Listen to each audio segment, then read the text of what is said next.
Hello, my name is Shay Jini. I'm so happy to be with you today. And today's topic is a very interesting one. We're going to be talking about some things that you are not supposed to do as a teacher, especially when you're dealing with students.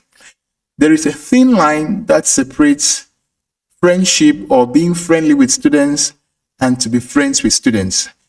Being friendly with students is very important because you want to create or promote or foster that good learning relationship with the student and atmosphere.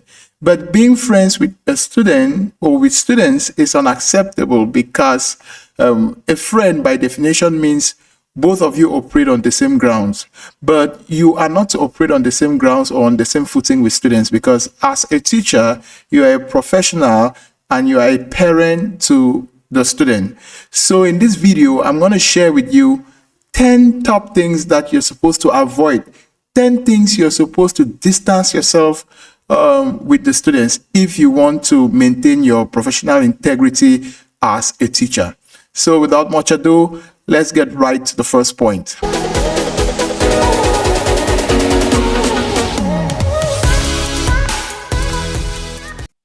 Point number one, the first thing you're not supposed to do with the student, do not attend student prompts or student parties.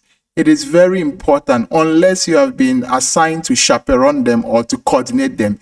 This is very important because the temptation is that when you attend student parties, you are likely going to get involved in, or you will be tempted to discuss issues or do things that you're not supposed to do with students, and that will bring you down to their level. So if you're going to attend a student party, that should be on condition that you have been assigned to be part of that party. And when you go there, wear your cap of a supervisor and make sure that you do your job description very well as a supervisor. Don't go there and get involved with discussions on what students do, what they like, and stuff like that. When you do that, you denigrate yourself easily and you might be tempted to say things you were not supposed to say. Point number two, do not engage with anything related to money with students. Do not lend money to students and do not borrow money to students. And even if students give you money as a gift, you have to be careful and do some supervision or interrogation before you accept that money. Because guess what? Imagine that the students stole the money from their parents, and as a result of parent investigation, they got to find out that the students squandered the money with you. Even if it's a gift, it is going to play negatively on your personality and integrity. So make sure that when it has to do with money issues, do not have any engagements or discussions with students regarding money. Even if they come to you saying they need money and stuff like that, talk with them and try to find out before you give money to any student. Try as much as possible to avoid taking money from students. That is a red flag that you should keep an eye on. The third thing is do not speak pidgin English in front of students, or worst case scenario, even speak pidgin to students. Reason being, you are a model and you teach in English, and when you speak pidgin in front of students, you denigrate yourself and you give them the impression that it's okay to speak the language. So if you're speaking pidgin with a colleague and you see a student coming by, stop. Make sure they don't get you speaking the language. Pidgin is a day-to-day language that many young people use. And when you speak in Pidgin and students get to know that, okay, this teacher can speak in English, when they come to your class, they're going to speak in Pidgin as well. And you will not have the moral authority to stop them from speaking a language that you yourself use often when you communicate with your colleagues. The fourth flag you need to take care of is do not talk to students about other students. So if you are a teacher, it is important to be very careful what you say about another student in their absence, because anything you say about one student, they will definitely get to know it because their friends will spread the information to them like wildfire. So another red flag to take care of is do not snitch students, because students snitch a lot. They talk about what you say, everything that you do, they're going to tell their friends. So if you talk about students negatively, be sure that they are going to get the information from their friends. Another thing to take note of is do not dress like a student. Dress like a pro. Dressing is a language on its own. Every profession has a particular language that they display, and teachers should dress more or less casual business. So students, this generation, students are so fashionable. They are into fashion and design, and you can name the rest. They have their kinds of dresses. If you start dressing like them, the message you're passing across is that you are like them. And so they will identify themselves with you, and they will treat you like one of them.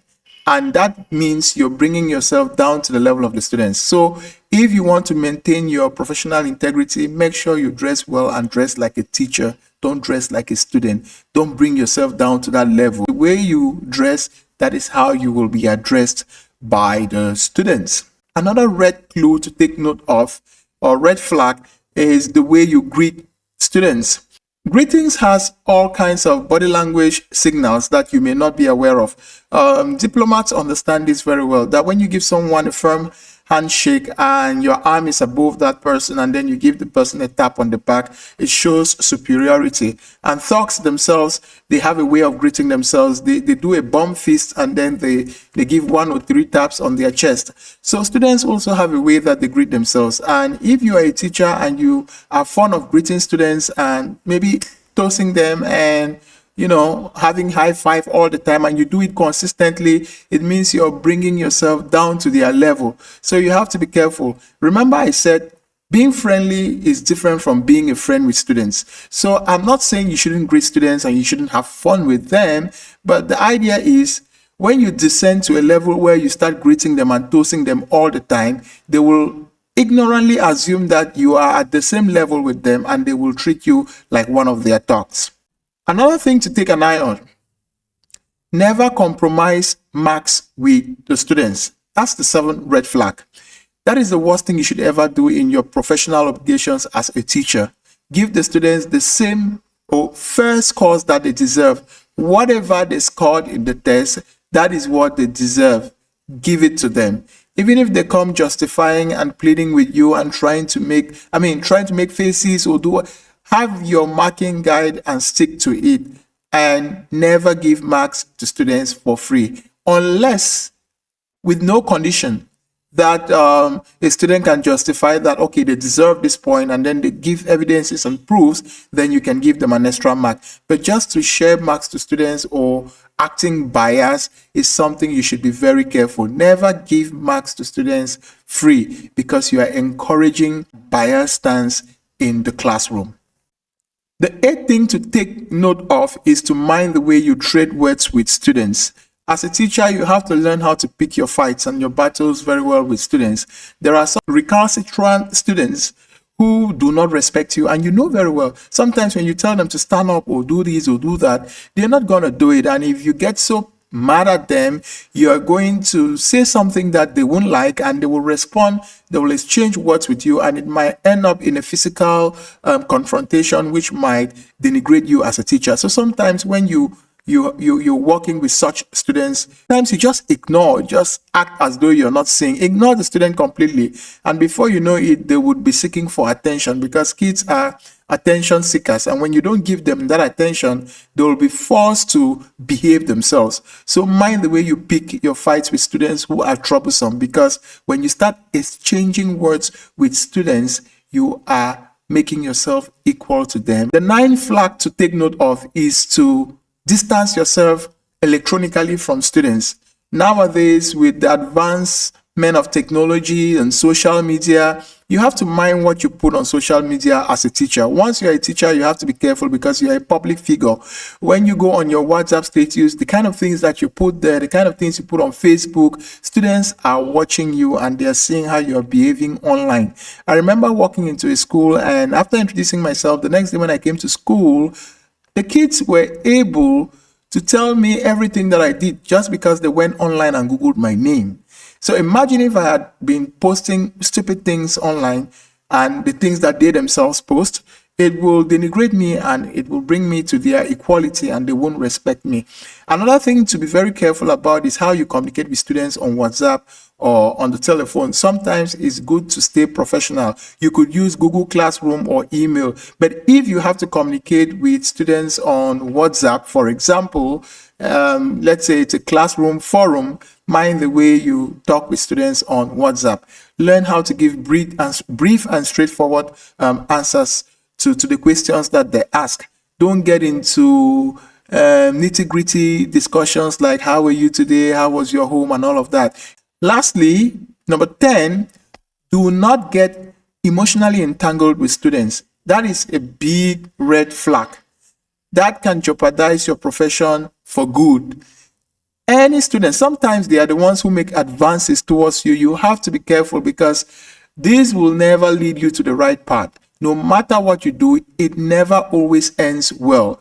And of course, you know that students talk too much. So if you have any emotional entanglement with any students, before you know it, the information will spread by word of mouth, and everyone in class is going to be aware of this, and that will drain your respect and integrity enormously. I remember when I was in secondary school, precisely in Form 5, one of our teachers was dating a student in our class, and he probably thought that we were not aware. Even though we didn't talk about it, we knew that that is what he was doing. So each time test papers were being given and the students scored extremely well, we would obviously conclude that he was biased and he was giving marks to that student because they had a relationship. So when you start dating students, one of the challenges you will face is that students will constantly feel that you are biased towards them, because whatever you do to that student, they will look at it with the lens of injustice. So you don't want to get down to that road and make yourself mean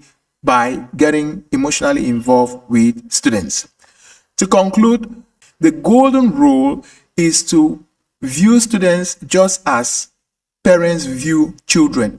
What are some of the things that you did not like your teacher to do when you were a student? If you can reflect over some of those things, it will help you to maintain that professional distance between students while you're keeping a friendly atmosphere that boosts learning and encourage or promote learning. At the same time, you're being careful not to be their friend. So sometimes many people will say, no, it's good to be friends with students. No, you are not their friend. You are their teacher. You are their parent. Your role is to create a friendly relationship and at the same time maintain a professional distance with the students that will give you the integrity that you deserve like a pro. Thank you very much for listening, and please do not forget to subscribe so that you can receive subsequent videos when I put them. Thank you very much. Good luck.